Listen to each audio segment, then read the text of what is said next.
Hey guys, I hope you're all doing well today. I have an exciting announcement for you, and it's not only exciting for me, it's very, very personal. And I'll be honest, there's a little bit of nervousness to announce this because it's a project that I've been working on for almost 2 years now.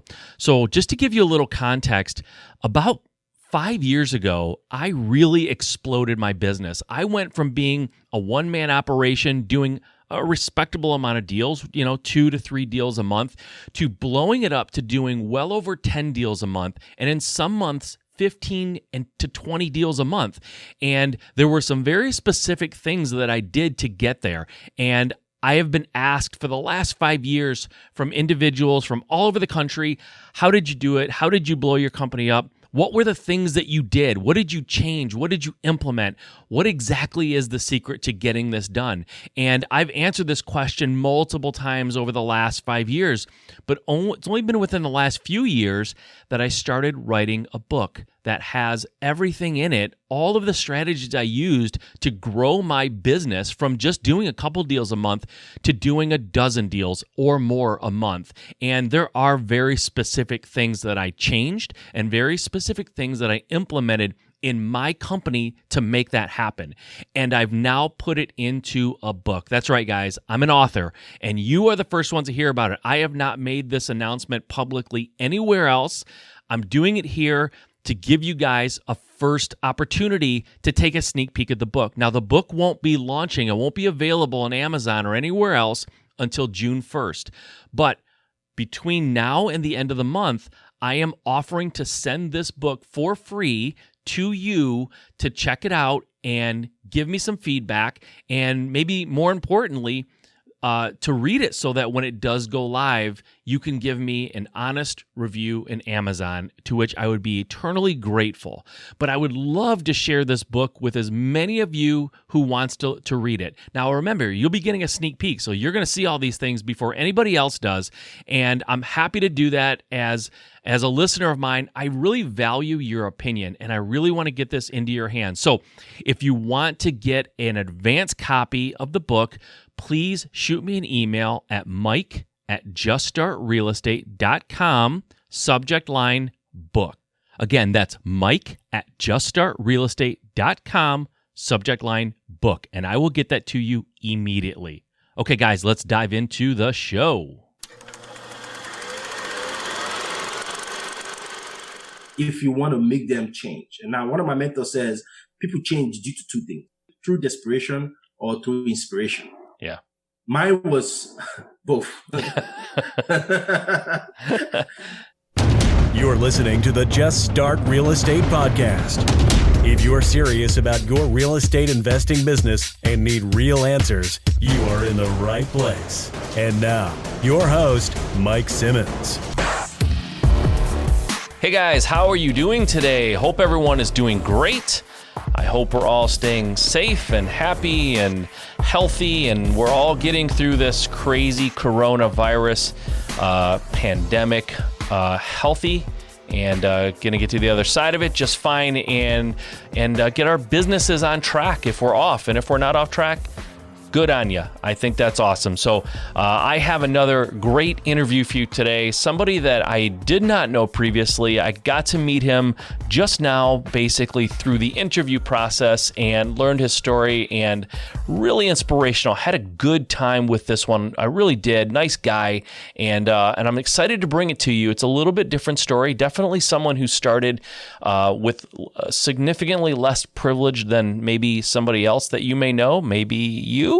And he didn't let it stop him, and he pushed right through and built a business here in the United States. He's not from here, but just an inspirational guy. His name is Tenny Tolofari, and he is the managing partner at Xsite Capital Investments. Prior to establishing Xsite Capital Investments in 2009, Tenny spent several years leading a major sales force in one of the fastest growing financial services in America. He's also a global cybersecurity professional supporting the likes of Boeing and Deloitte. Tenny met his business partner, Leslie in 2019, and together they invested in a 192-unit project and as a limited partner in that one, and they're on track to acquire 500 units in 2020. Tenny's major role is building relationships with brokers, property management companies, and investors to ensure the success of their property investment business. So it's him and his partner, and they are rocking it out, man. They're buying multifamilies, building syndications, and just had a fun conversation with them. Really inspirational to hear someone who came from very modest beginnings to come to America and really build a business that he could be very proud of. So I'm excited to bring that to you, and I'm going to do that right now. So without any further delay, I bring you Tenny. All right, Tenny, man, thank you for being on the show. I appreciate you being here. Thank you, Mike. Appreciate the opportunity. Awesome. Well, I'm excited. Let's dive in. We don't know each other previously, and sometimes I interview people that I've known for years, and sometimes I interview people, and the first time I'm meeting them is on the show. So that's always exciting for me to meet new people and to find out their stories and how they got started and what they're doing. And you are doing something different than what I do in my day-to-day business, which is multifamily, right? So I'm excited to dig into that world and find out more about it. So people can get a little more familiar with you and your background. Tell me, go back before real estate. Tell me what you were up to. What were you doing? And then we'll move forward into why you got into this whole crazy world of real estate. Absolutely. Again, I want to thank you for the opportunity to be on the show. Without folks like yourself who would not have the opportunity to share our stories and either motivate or inspire people that wants to get in the space. I was born and raised in Nigeria. I was born to a family of 7. 2 boys and 5 girls. I'm a twin. I have a twin sister.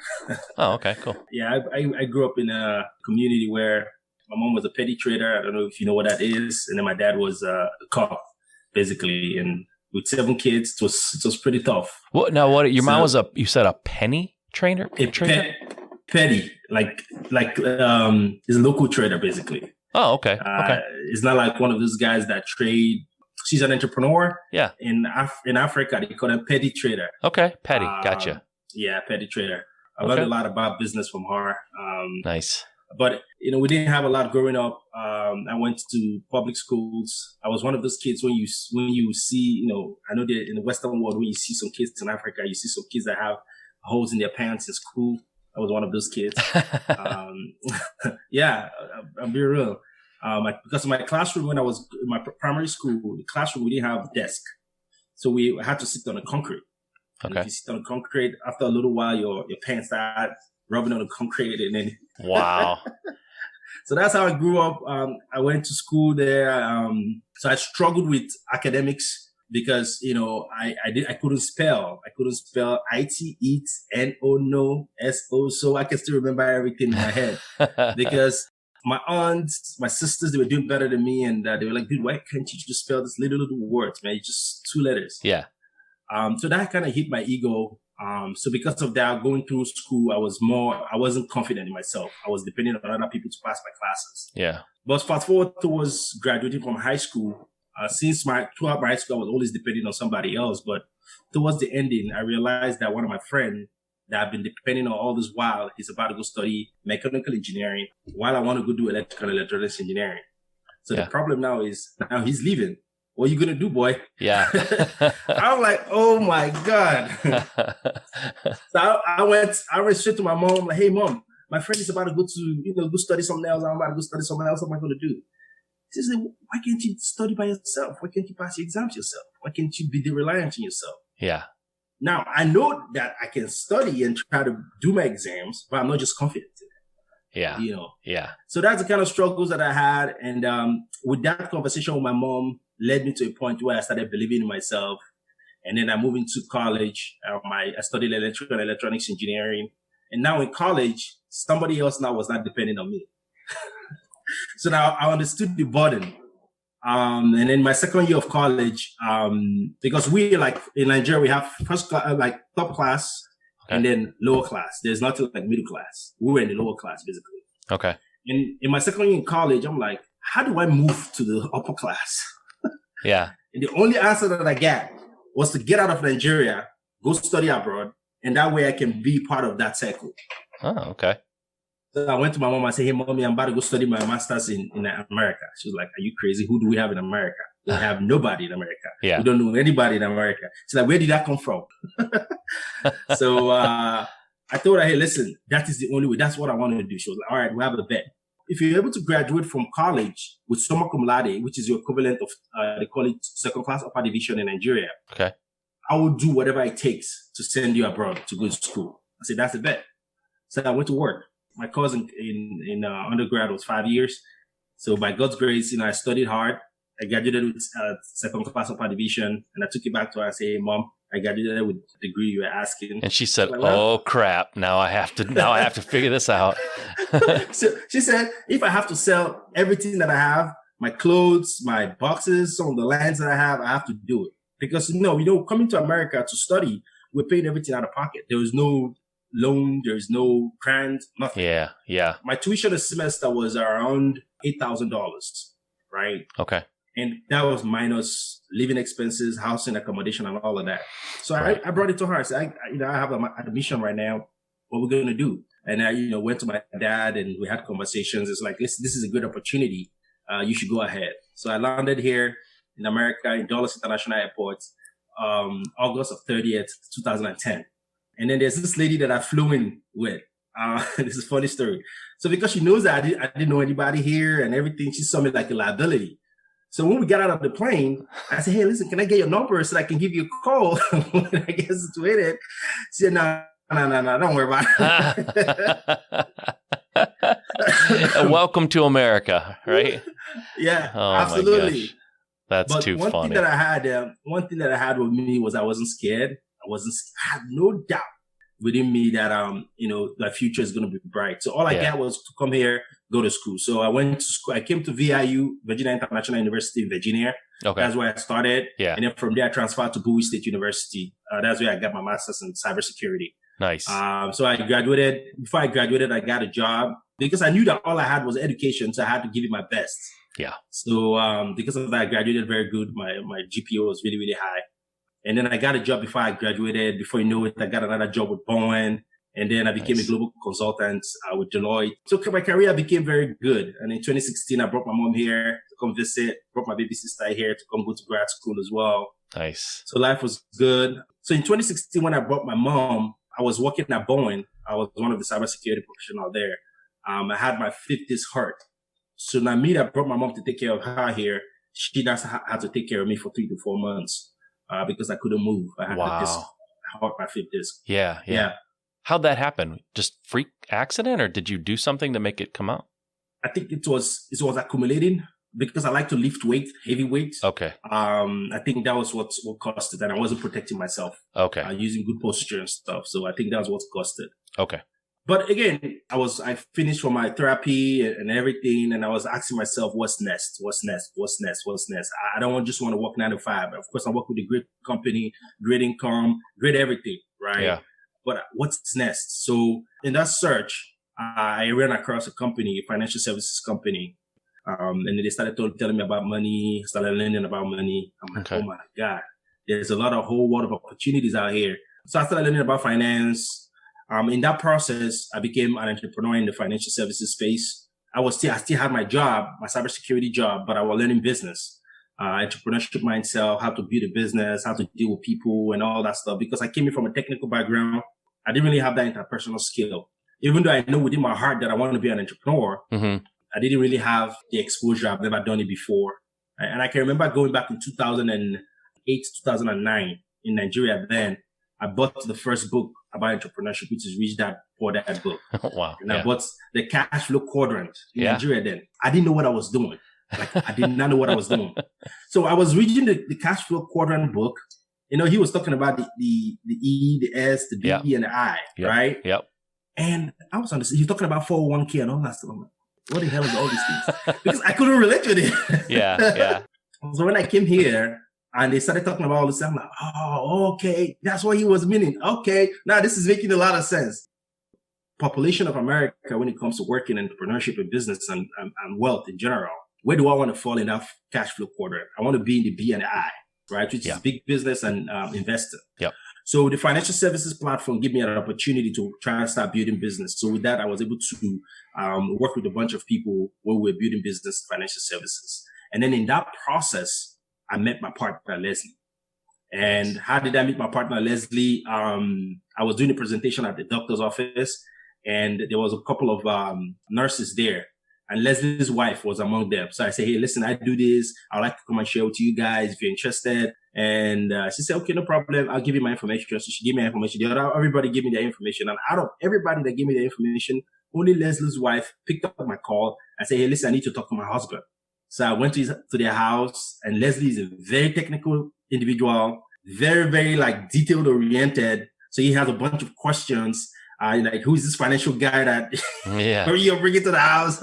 So, I had an open heart, went over there, shared with them what I had. And then we started talking about philosophy, books that we were reading. At that time, I was reading the biography of Elon Musk. Okay. He was reading that same book as well. Oh, wow. And then when I started talking about Money Master the Game by Tony Robbins, he has read that book as well. So we were like, okay, there's a lot of things that's, connecting between the both of us. I was like, all right, so why don't we just meet up another time? So from there, we started building relationship. We started meeting up at a game, like a brewery where we play board game. And then we started playing the Robert Kiyosaki cash flow board game. Yeah. Started playing that for a couple of weeks, and we started inviting other people to join us. In that process, we started thinking about what should we do? How do we start a business? I said, hey, listen, I'm already good in entrepreneurship. I do financial services business. He's already doing real estate investment. Okay.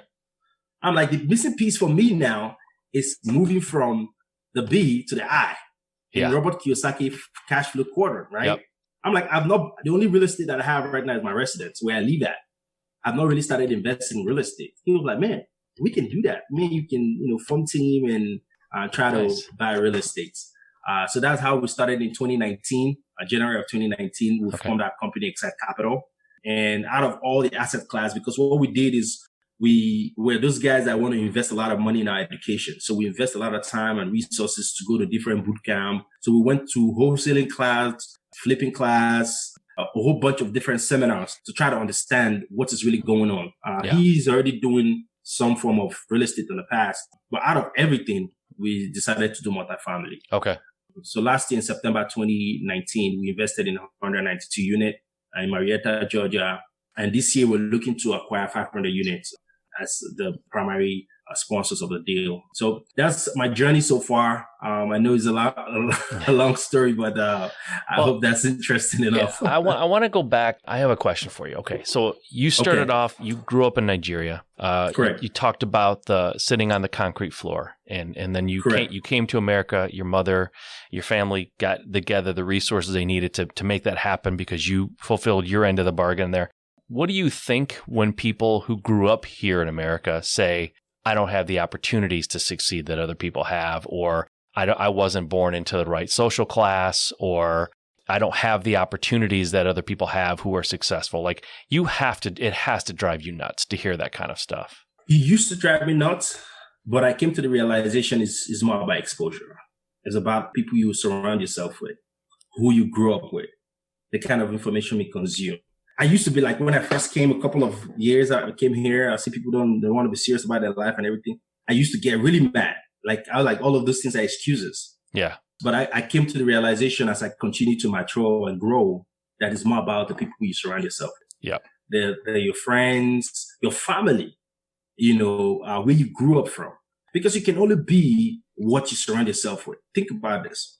The neighborhood where I grew up from, they have a whole bunch of, when I say bad people in terms of like they go steal, they get in trouble a lot. I hang out with some of these guys. And my dad, I have my older brother. He's like 7 years older than me. And then I have a bunch of my sisters, and then me. Yeah. And because I know that my dad was a cop, I want to get in trouble a lot. So when I told my dad that I graduated to the second class upper division, he was like, that is no way. There's no way I will graduate with that degree. We need to have a meeting. So we had a family meeting and I showed him my certificate and everything. He was so proud. He was like, there's no way I believed that you could do this. Wow. And I did it in electronics engineering, which is one of the toughest degrees in Nigeria. Yeah. And what I thought that I could do, instead of being in that circle of everybody, I said, I think I can get out of here. Yeah. I think I can get out of here to get a better life. And then hopefully one day I'll be able to share that same life to some people that, there's a lot of opportunities out there that they can get only if they're willing to move. Yeah. And if you think about it here in America as well, a lot of people, if they move from where they grew up from and go to another environment, they go and associate with the right set of people, they become better. Yeah. I agree with you, man. So that's my take on that. Yeah, I think it is who you surround yourself with. You know, as a parent, like even with your kids, I would definitely make it harder for my kids to hang out with the bad kids or the kids that I knew were a bad influence. I would make them jump through a lot more hurdles to go and hang out with those kids than I would with the kids that I knew had a good family and had a good support system. Like if they wanted to hang out with those kids, it was easy. I'd drive them over there. I'd make it happen, right? So I think, and then when you grow up, it's no different, right? The people you surround yourself as an adult tends to be the kind of person you are. So I guess what I was getting more at, and just I was kind of being a little silly making a joke, but there are people who are born here in America in just a middle-class family with good parents and all the opportunities in the world. And sometimes they're the ones that'll be the first ones to make excuses about why they can't do something. And, you know, here you came here from another country. You know, you had no support here. You had no friends and family. You were reading books that inspired you and you didn't understand some of the concepts in it because you had never been exposed to it, right? And then to hear someone who grew up here in a nice family and had opportunities to say, well, yeah, you're doing it, but I can't. I don't have those opportunities. And it's like, come on, man. Everyone has an opportunity. It's just how badly do you want it and what are you going to do to get there, right? So, and I think that's cool. Go ahead. I'm sorry. You were going to say something. Like I said, you know, I've, you know, come to a realization that a lot of people don't appreciate what they have, right? Listen, let me give you a story. I said I sat down on the floor to go to school. In my undergrad, I used candles to study. You see this light that I'm seeing 24 by 7? It wasn't there. Even until now, it's not there. So in my room, because I knew what I wanted to achieve, I had to study a lot. Let's say both of us are in the same class. If we have an exam to write, if it takes you an hour to study the material, it's going to take me 10 hours. So I knew that I had to put in more time than everybody else. So during the night, when everybody's sleeping, I'm studying.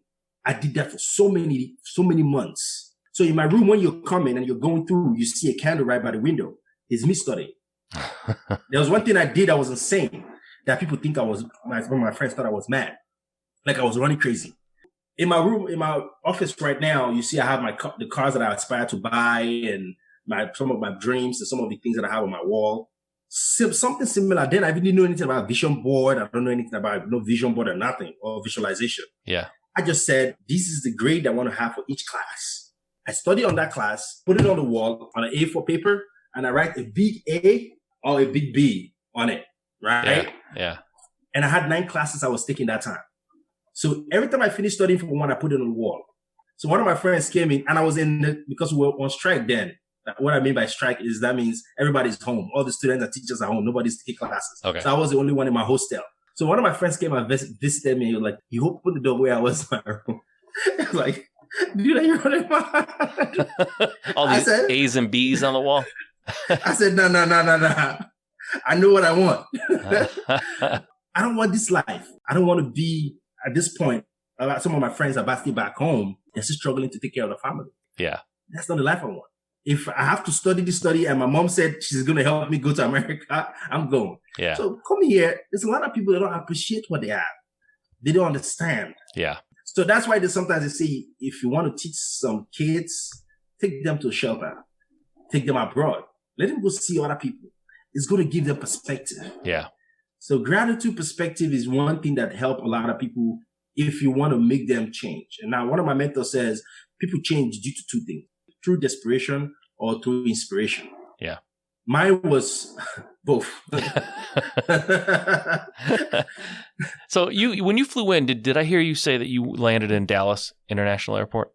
No, Dallas International Airport. Okay. In DC. So how did you get to DC? What brought you there? So it's a plane. Was that where you were going to school? Was that the school that you were going to attend? Yes, the school was in Virginia. It's a Virginia International University. Okay, Virginia. School. Okay, gotcha. And the closest airport was Dallas International Airport. So I can still remember everything. So I flew in. My flight was Lufthansa Airline. That's my airline, Lufthansa Airline. Okay. So I flew into Dallas and I got a taxi. I can still remember how much I paid for the taxi, $60. Okay. From the airport So where I was going to stay, I kind of just stayed with somebody temporarily for a couple of days before the school found an accommodation for me. Okay. And then I moved into the accommodation. Now, do you want to hear all this interesting stories? Yeah, let's do it. Come on, this is good. So in my room, we were two guys in my room with a twin bed, just one bed. So we were alternating who would sleep on the bed. So Monday, you sleep on the bed. Tuesday, you sleep on the bed. Oh my gosh. Oh my gosh. There you are back on the floor. You got all the way to America just to end up on the floor again. So it was crazy, man. So I finished that. And then I transferred to Bowie State. Of course, the only thing that I had was education and this little money my parents was giving to me. So I didn't have a lot of money to buy. Like my hair, now this is by intention. Yeah. Then my hair, I had an afro. My wife presently, when she met me, I had an afro because I didn't want to spend $20 to get a haircut. That's a lot of money. Yeah. Yeah. My shoes then that I had, I avoid where there's water puddles. I avoid it because if I go close to where there's water, I put my feet in, water gets in my shoe. Yeah. Do you know why? Because I didn't want to spend a dime to do anything. Because I'm paying tuition out of pocket. And if I don't pay one semester, they kick me out of school. I got a status. Yeah. So in school, I looked for jobs and I would just do everything I can do to survive while my parents were supporting me as much as they could. Yeah. And so it's interesting. That's a journey, man. That's a journey. It's interesting for me. And I think it's interesting for a lot of people to hear that. And it does give you perspective because I grew up here and I had my own bed and I sat, like when I was in school, the biggest thing we had to endure was a classroom with no air conditioning. Kids would complain they're hot, like you're sitting at a desk. There's good, water and food and everything that you need. Everything's fine. It's hot. And they complain that it's hot, So it's interesting to hear the difference. And I grew up in Michigan. I live in Michigan. I've lived in Michigan my whole life. Now I've traveled the world, but I've not lived anywhere else. So it's a whole different thing when you uproot yourself. Like right now, if I wanted, when I started my real estate investing company, like I had friends and family to support me and around and, all that stuff. Like I didn't go to another country to start a business. That's a whole different thing. And it's doable. I mean, you did it, but I just want to drive that point home, guys. If you're listening to this and you're thinking, oh, I can't do it. I don't have the right privileges or I don't have the right, whatever support system. Listen, try flying over to Nigeria and starting a company or flying to Europe and starting it adds another level of complexity to it, right? And that's a really good segue to like what we do in terms of syndication because my company does syndication. And explain what syndication is, first of all, for people who don't know what a syndication means. I know what it means, but can you explain that in like basic terms? It's basically pulling funds together to buy apartment buildings or invest in real estate. Mm-hmm. So we have a lot of investors that want to put their money, they want to buy properties. Some of them don't want to go through the hassle of taking care of the property, dealing with tenants, toilets, and a whole bunch of stuff that comes with it. Yep, that's right. So what the syndicator do is say, hey, listen, I'll go look for the property. I'll take care of the management and everything. And you get the benefit of owning the real estate, which is cash flow and equity, right? And of course, you get the tax benefits as well, depreciation, and a whole bunch of things that come with real estate investing. Yeah. So the syndicator is the one that's responsible for all of that. So basically, just a group of people putting money together to buy bigger assets. Okay. Now, I assume there's SEC regulations and things. You can't just put on the internet, "Hey, I'm looking for money, looking for investors." And what kind? I know it can get very deep, and I'm sure there's a lot of regulations. But in general, what are some of the mistakes people make when they're trying to pool money together or raise funds for a deal? So we have the 503B and the 503C. One of them is basically somebody you have to build a relationship with people. You have to be people Yeah. In order for you to take money from them and invest. Right. Like that's why I said it was a good segue because someone like me that don't have a lot of friends and family here, who want to meet and tell them, hey, listen, we have a $10 million deal. Give me $50,000 or $100,000. Let's go invest in the deal. Like, are you crazy? Yeah. That's what I'm saying. So I have to put I have to put myself out there and share my dreams with people. I say, hey, listen, this is what I'm trying to do. You want to be a part of it? I'd love you to be a part of it. Yeah. This is what I'm trying to do. And if you see my drive and you see what I want to do, we can do it together. If you don't see it, it's fine. And that's what me and my partner did. We came together and said, okay, we have association. Like my friends right now, we're all making a certain amount of income, right? Yeah. and we can only do so much. In the kind of deal that we do, we need people that has a high net worth, right? Yeah. In order for me to be able to attract those people, I got to change myself. I have to do something else. Yeah. Because of what I'm trying to achieve. Yeah. So that's how it works. So when it comes to advertising online, you want to make sure that you have pre-existing relationship with people. Yeah. The 506B requires you not to have those relationships, whereas the 506C requires you to have a relationship with people. Yeah. Yeah. That's the big no-no that people do. They get on Facebook and they say, hey, I'm looking for private investors. And then worst of all, they say, I can guarantee you a 12% return. You know what I mean? Giving guarantees and soliciting people you don't know are the big pitfalls that people a lot of times make. And most of the time it's innocent. They don't realize that it's wrong, but you got to be careful with that. Pre-existing relationships and only soliciting from people you already know is a way to stay a little bit safer in that. So let's talk about multifamily. Why multifamily? Why are you guys not buying a bunch of single family homes? What do you like about multifamily? It's just about our dreams, right? What we want to do. Mm-hmm. So when we open up Xsite Capital, we actually put in contract for a couple of single family properties, duplex. But we say, let's continue to educate ourselves. We actually started researching about assistant living as well, and a bunch of other asset class. But I came across an article by Grant Cardone, actually, where he talked about investing in real estate. And then he talked about one door. He talked about 16 doors. He talked about if you have 2 doors, how one person leave, you have 50% vacancies. All those things started making sense to me. And he talked about management. Because I read a lot of books now. I try to, keep myself with books, and they talk about leverage. Yep. How, if you're not an expert, you can look for the expert person to take care of the responsibility for things you don't know how to do. And it's called leverage. He talked about leverage, which is bringing in the property management company to take care of the management piece of the property. Yeah.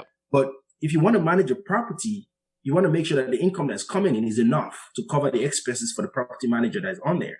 Mm-hmm. And the expenses that go with the software and everything that they do, right? So once we studied that, like when I say studied, we studied that, we realized that multifamily gives a lot of advantages compared to single family, because single family, if you have 1 door, if the tenant leaves, you're 100% vacant. If you have 2 doors, 1 person leave, you see have a 50% vacant. You see what I'm saying? Yeah. So if you have multiple doors now, you'll be able to adjust for the vacancy, and he gave a, $16 minimum for you to be able to hire a property management company. And again, let me just go ahead and explain a little bit about how we acquire property. Okay. It's simple. We look for markets that's called emerging markets. What that means is in a market where they have strong population growth, they have good jobs, or jobs are moving in there. The economy around that market is good. And we have stable, low crime, and good assets class as well. So we go to those markets and we look for good properties that are underperforming. What underperformance means is the property manager is not maximizing the potential of the deal of the property. Sometimes they call them mom and pop shops. Yep. So we look at those properties, we get them, and then we try to optimize the property by fixing some of the units and doing some work in the property to be able to increase the rent. Because when you increase the net, you have a potential of increasing the value of the property. Yeah. Right. Totally. Can I ask you a question? Let me stop you though, because I like to make sure I'm making this clear for the listeners. You said you go into emerging markets and you look for opportunities, underperforming assets. How do you look for them? Where do you look for them? What's the process for actually locating properties? That's a really good question, right? So we use demographic data. So basically, like for instance, if we go to realdata.com, if you go on there, or Yadi Matrix or Marcus Amelichap, all these guys produce statistics about markets that are doing good, that are having job growth, that are having decline in poverty, that companies or industries are moving to, right? That the particular demographic of people are moving to. So we follow those trends to be able to identify these markets, right? For instance, one of our markets is Charlotte. Charlotte right now, the number of people that migrate before this pandemic started, that moves to Charlotte, I think it was 102 per day. That was a lot of people moving down there, right? We have a banking hub, technology is growing, and a lot of people are moving down there. And if people move there, what do they need? They need apartments. They need somewhere to live. Right. So if we are able to provide places for them to live that's conducive, clean, and they can live by design, we can make money doing that. Right. So that's why we look for opportunities at places where, they have, stable job, the growth is there, poverty is low, crime rate is low. So we use all these different statistics to look at a particular deal or marketplace that we buy a deal at. Okay. So what mistakes do you see that people make? What mistakes did you make when you were starting a multifamily? What mistakes do you see other people making that they could avoid? I think one big mistake is, I think I can give two. One is not educating yourself enough. Three actually. One is not educating yourself enough. Two is not getting started. And three is, you're looking for deal before you look for money. Okay. Right? So not getting started is, what are you waiting for? I know sometimes some people are scared, right? But if you don't put yourself out there, you don't know the unknown. Dude, you're on the right podcast, man. This is Just Start Real Estate. That's what it's all about. This whole podcast is built on the concept of just start. Get out there and go, man. Absolutely. I've never done commercial real estate before. I've never done rental before. I just had to put myself out there and learn. Yeah. So we invested a lot of money in our education. Again, that's move to the second phase, which is education. If you want to do something, instead of you trying to figure out everything yourself, you want to look for people that are already doing it. That way, the path could be shorter. Yeah. Of course, 100%. You're going to go into the learning curve, but the path is going to be shorter. So we surround ourselves around mentors, and we join different groups. We attend different conferences that has to do with multifamily investing. And for over a year and now that we have our company, we've been able to surround ourselves with some great people in the industry. Like right now, we understand and we know who the top dogs are when it comes to multifamily investing. Mm-hmm. And we've been able to shake hands with them. Some of them have been to their podcast as well and continue to build this relationship with them. And then the last one is in our own journey. Some people says you look for the deal and the money will come. Mm-hmm. And there's another philosophy that says you gather the money and then you look for the deal. Yeah. So from our own experience, you look for the money, look for the deal and the money is come is a myth. It's not right. Because it's like basically saying, when I have the assets, then I have to go start looking for money. But who knows that you're doing that? Who knows that you're investing in real estate? If they don't know you, if you're in obscurity, how are they going to know that you're involved in real estate? So we were in obscurity and then we saw a deal, the 192 unit deal that I just mentioned that we invested in. Yep. It was a great opportunity that we met a group of advisors that said, hey, listen, let's partner up together and take this deal down. And we had a huge opportunity there. But now we had this deal under contract and we say, hey, listen, let's go start looking for money. Now, because we have timeline, we now became desperate. Yeah. Now people can see desperation in your eyes. Yeah. Like, oh, dude, why are you so serious like this? Go, dude, calm down. Yeah. I don't have $50,000 laying around. I don't have $100,000 laying around to just give to you. That's not how things work. I need to see that you've been doing this for a while. We went in with the philosophy. And again, that's how somebody taught us that you look for the deal, the money will come. And we had a couple of people that promised us that, hey, listen, when you find the right deal, I give you money. Somebody said, I'll give you $2 million. Don't worry about it. And now we got a deal with the right group of people, with the right location, a B-class assets, cash flowing, performing very well. The potential for growth is $300 per door. We couldn't get the investors. So the guy who told you, just bring me the right deal and I'll fund it, didn't want to do that. Not just the guy, the couple of people. Yeah. Yeah. So we ended up now, what we did was like, hey, listen, we have some money in the bank. Let's use our money and invest in the deal. So we use our own money, invested in the deal, and we're part of that deal. So anybody that's starting, I would say, start letting people know what you do. Yeah. Start telling people that, hey, I'm interested in multifamily. I'm interested in real estate. I'm interested in assisted living. I'm interested in commercial real estate. Any kind of real estate that you're doing, or any kind of business that you're doing, you got to open your mouth. Because once you're in obscurity, people will never know what you do. Yep. So I totally agree. I built my entire company off of that concept. The first deal I did, I used my own money. I told everybody who would listen what I was doing, and I had funding from that day forward. I think with multifamily, certainly it's a different, it's a lot more money you're trying to raise. Sometimes in single family deals, especially depending on how competitive the environment is for the investor.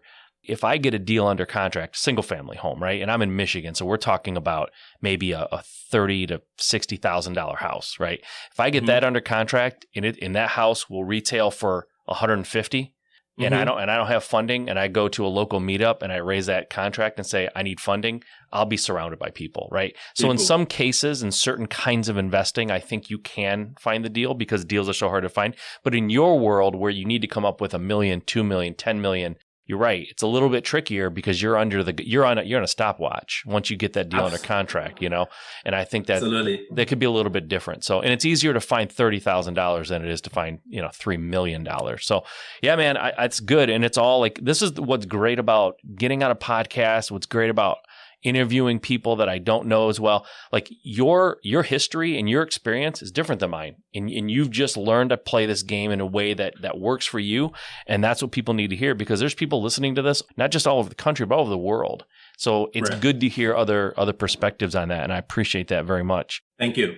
So talk to me about how you build relationships with brokers to help you in your business. What are you doing, and how are you building those relationships? Well, it's pretty simple. Just call them. Yeah. So, but they're not these guys getting calls from every investor in the world. And how do you get them to take your call? And how do you get them to take time for you?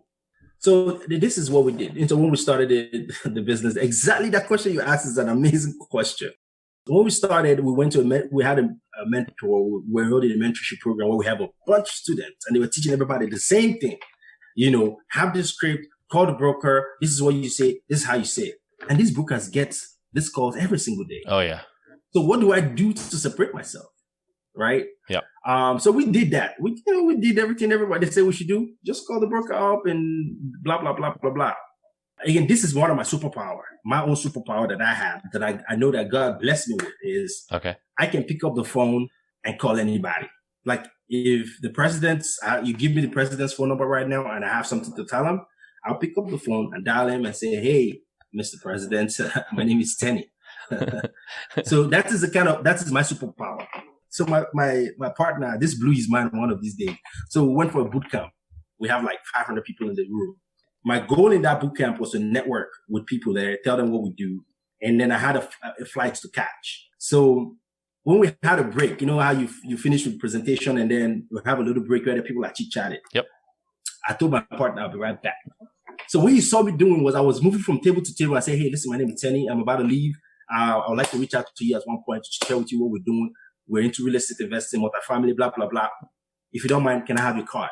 I went, boom, boom, boom, boom, boom, boom, boom, get all those cards. And I said, "Hey, Leslie, here's all the cards that I got. I'm leaving." And I left. He was like, "Oh my God, how did this guy do this?" That is not my superpower. Going into a room and networking with everybody, not my favorite thing to do. But you know what? This is a people business. You really need to be able to talk to people. And you're right. Having that power, like you said, a lot of people shy away from that. A lot of people don't want to make that call to the broker because they're afraid, or they're calling and they're just reading a script because they don't know how to talk to people. So knowing how to talk to people is important. I 100%. I just call them and say, "Hey, listen, my name is Tenny. I'm with Xsite Capital." Two things. You can want to listen to me or don't want to listen to me. You don't want to listen to me, that's fine. I call the next person. Right? Again, these are things that I learned. I wasn't born like that, but I knew it was a me, because when I was in primary school, our principal, he's one of these guys. He's big, and a lot of kids are scared of him. And when they were in the assembly line, where kids are gathering and he has his own speech, and then I saw myself raising my hands up and asking the question. I can still remember that, right? And I've done that a couple of times where we have like this big audience and people are scared of him. And then I raise my hands up and say, "Hey, listen, I have a question." So I knew that I have it in me. Yeah. So when I went through my financial services business, that helped me build it up my confidence more, because I realized people want to be talked to. Yeah. We're all humans. We're interactive beings. So anyways, back to brokers. So I just called them and talked to them. And then, we fly down to where they are and see them.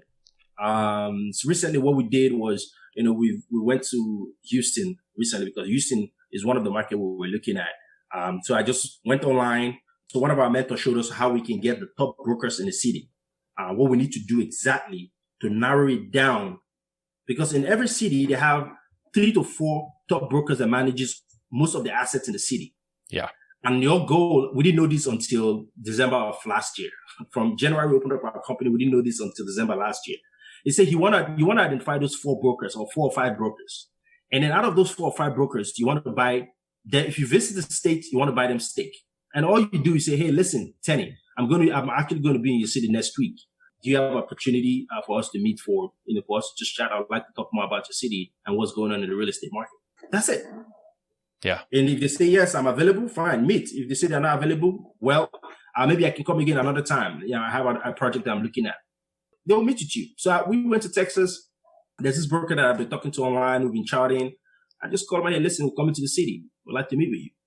I went there. Me and my partner went there. He took us on the drive, took us on all. This dude in Texas, and in one particular neighborhood, he has sold over 21 properties in that neighborhood. So we're just driving. He was like, I sold this property. I sold this in this year. That one was this year. This one was that year.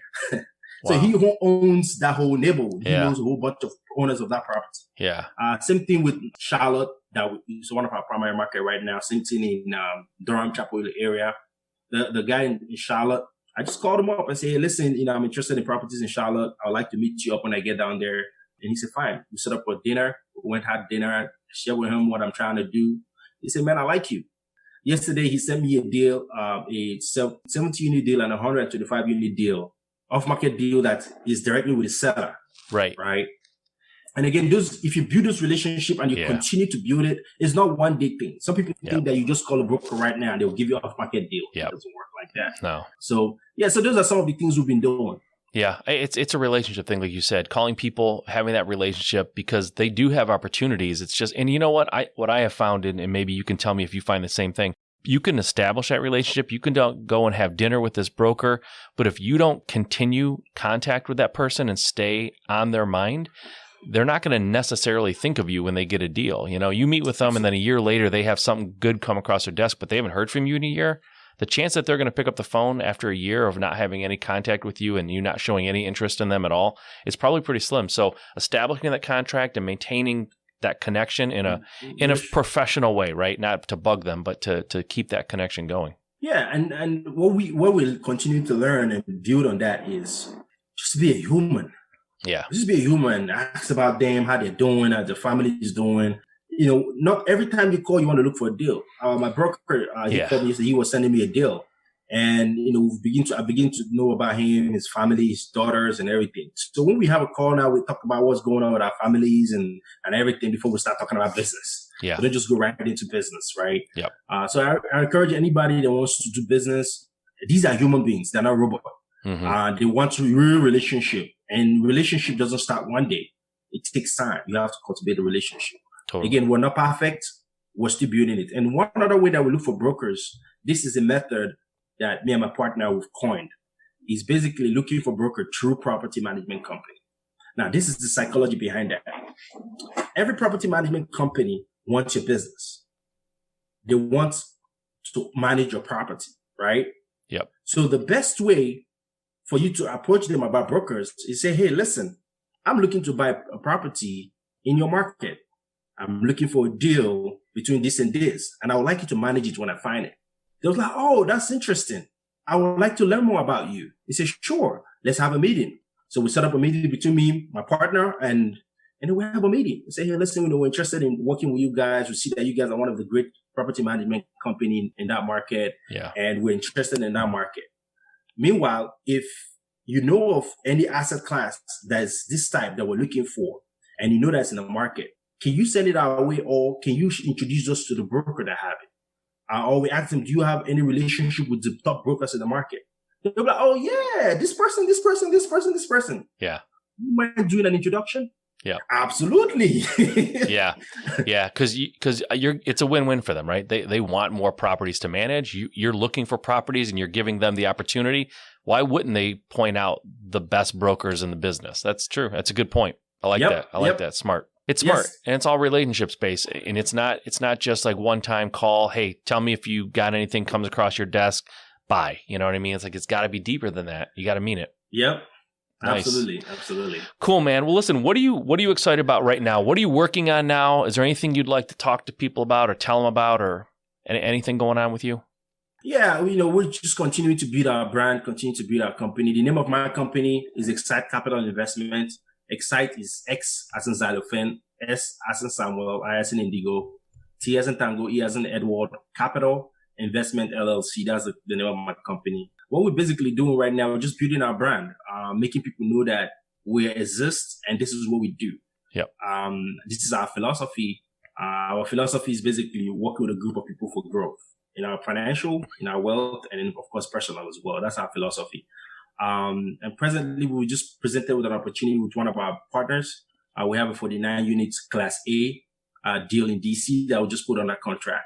Okay. So if anybody is interested in investing in a deal in DC, of course, DC is a recession-proof market. It's really, really difficult because in DC, you're really fighting with institutional investors.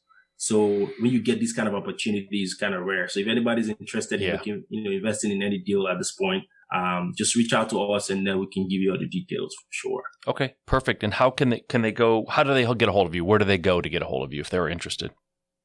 A couple of ways. One, you can go to our website, xsitecapital.com. Xsite, X as in xylophone, S as in Samuel, I as in Indigo, T as in Tango, E as in Edward, capital.com. On there, we have, so this is an amazing free stuff that you can get from our website.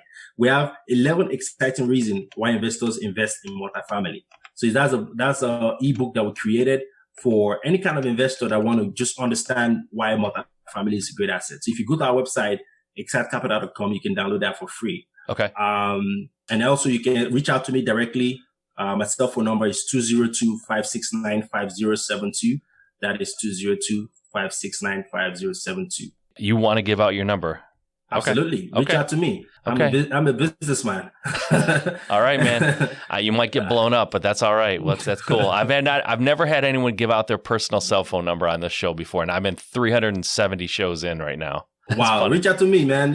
We talk, I share my experience. Again, you just heard my whole life in the podcast. So my number is very, very little item to give out. Okay. And also, we have a Facebook group. It's called The Exciting World of Multifamily. If you want to be a part of our community, we share content and just share concepts, resources that can help you build your business as well. Okay. And then in the DC area, we have a meetup as well. Again, try to create that synergy in the DC area. Totally. And then if you want to be a part of that, the meetup is called The Exciting World of Multifamily as well. So you can check it out. Okay. Yeah. And we'll put all those links in the show notes, guys. So if you're driving or whatever and you can't write all this down, just go to the show notes and we'll have links to all of this stuff. And we'll have his phone number on our website too. So if you didn't write that down, he gave it to us. We're going to give it out. So his phone number will be there. All right, man. Tenny, listen, this has been awesome. It was cool learning about your background. I always find it fascinating. People like yourself who've come from another country and in a situation where you land here and you have nothing and you know no one and you build yourself into the person that you are. I think it's impressive, and it takes away all the excuses from people who are kind of born right where you landed. They were born there, no excuse, right? So absolutely, I think that's amazing. It's an inspiring story, and you're a cool guy. I really enjoyed this. If there's anything else you want to say, this is the time. Otherwise, man, I think this was a lot of fun. Yeah, Mike, I really do appreciate this opportunity that you're creating for a lot of folks like us to come online and just share our story. It's not easy taking your time to host these kind of podcasts. So I really do appreciate it. I thank you very much for this opportunity. And for anybody that's listening, there's a lot of things going on in the world right now. A lot of people are scared. Yep. But you don't stop. Don't freeze. Keep moving. Keep moving. One day at a time. Sometimes I get scared as well. I get scared. Sometimes I just freeze. But I tell myself, dude, if you freeze, what's going to happen to your family? What's going to happen to your dream? What's going to happen to the things you want to give back? People are depending on you. You got to keep moving. Yep. So I just encourage you guys to keep moving, one step at a time. If you don't know it, ask questions, reach out for help. And I bet you there's thousands and thousands of people out there looking to help you. Yep. That's what I got. All right, man. Cool. Well, have a good one. Stay safe. Good luck to you. All the luck in the world in your business this coming year. And I wish you all the best. I look forward to being in your show again. Thanks, Mike. Appreciate it. Cool, man. Thank you. All right, that was a fun interview, guys. I hope you enjoyed it. It was fun for me to meet Tenny. I didn't know him previously, like I said, and he's just a cool guy. Great story. Just love hearing those stories of folks who just started in a situation that wasn't, completely set up for success. But it sounds like he had a great family growing up and good support, good parents who were instilling good morals and ethics and work ethic into Tenny, and it all paid off. I mean, he came here and he built the dream, right? So we all can do that, guys. It's not just Tenny. He didn't get lucky. It's, believe me, it's not luck. It was hard work, and it was tenacity, and it was getting back up when you get knocked down and just going for it. So, he said it during the show, kind of, off the cuff, and I don't think he was preparing to basically just start as one of his 3 things that he thought people needed to do to be successful. But it's true. If you want to be successful in this industry or in any industry, the only way you're going to do it, it's not by sitting on the sidelines. It's not by just sitting around and thinking about it. You have to get out there and just start. That's the secret formula for almost anything you want to do. You want to get in shape? Just start. You want to get an education that you didn't get when you were younger, maybe? Just start. You want to build a business? You want to be a rehabber? Do you want to be a wholesaler? Do you want to buy multifamily like Tenny? Just start, guys. You have to get out there and just start. That is the mantra of this show, and it will continue to be the mantra and the message that I pound into you every single episode. Get out there and just start and make it happen for yourself. All right, guys, have a good rest of your day.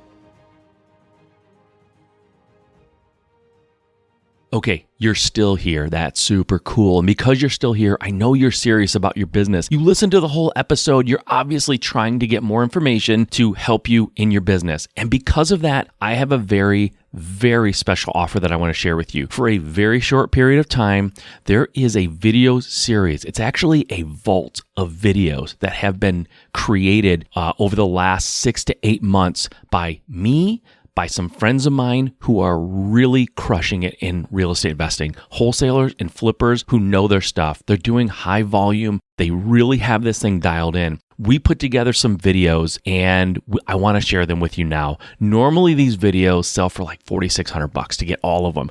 Right now they're on sale for $14.97. And I'm telling you, as I'm recording this, I have no idea when that special is going to be up. We're kind of extending it a little bit right now. We announced it about a week ago. We're extending it because of the interest in it, but I don't know when it's going to be back to its normal price. I really don't.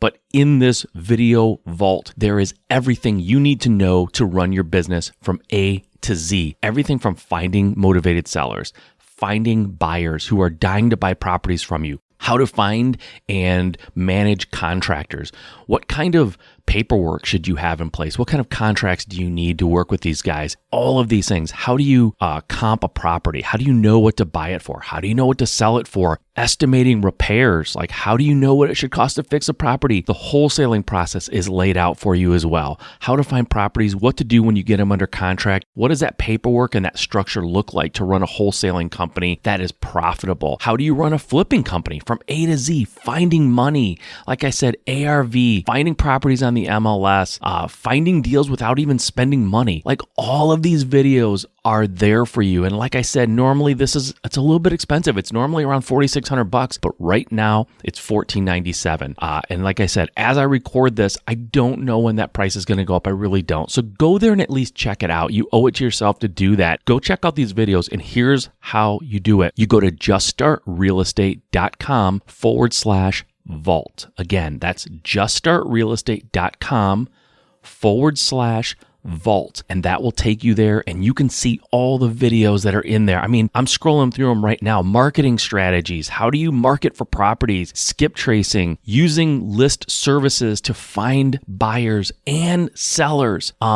bandit signs. I mean, those still work, guys. People are doing them. Google ads, cold calling, ringless voicemail, text blasting, Facebook ads, if that's something you want to try, how to set appointments with sellers, direct mail, and templates for your direct mail. Like, not only how do you do direct mail effectively, here's some examples of ones that work. You can just have them, right?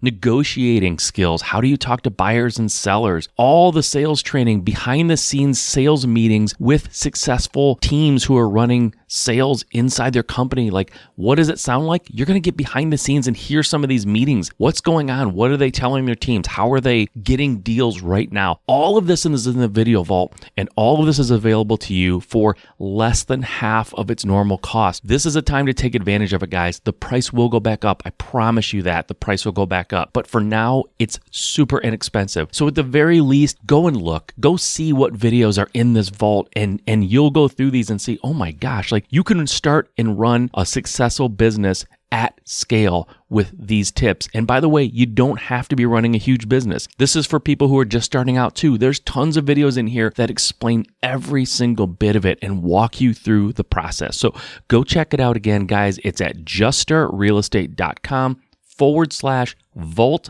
I promise you, you won't be disappointed, but at least go check it out. You owe it to yourself to do that right now. It's a crazy time in our world, and this kind of a resource can get you through it and make all the difference in your business. So go check it out. And if you want to drop me an email at mike@juststartrealestate.com, let me know what you think. But go there now before the price goes up, because if you do decide that you need this for your business, and I think you will, don't pay double the cost in a month or in a few weeks or even in a week, because I don't know when the price is going to go up. So go check it out, juststartrealestate.com/vault, and I know you're going to love it. All right. See you guys.